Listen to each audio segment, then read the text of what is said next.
JC Marasigan TV. Mga pare ko, nandito ako ngayon sa may Balangon, nagde-deliver. May napansin akong kakaiba. Hindi ko alam kung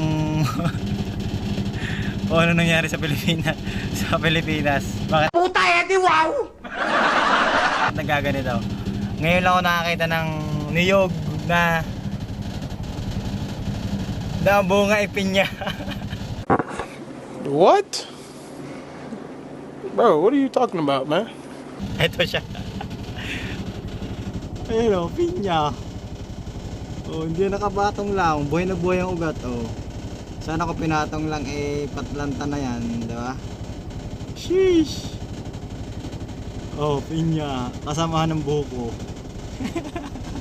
Alright.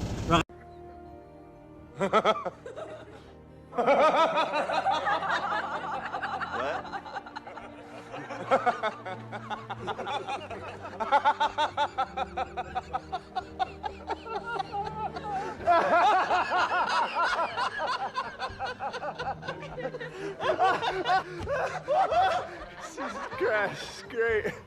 Roll. Ah! Astigan o. Yan ang puno. Ito po yung dwarf na coconut dwarf. Yan. Yun lang mga guys. Good vibes.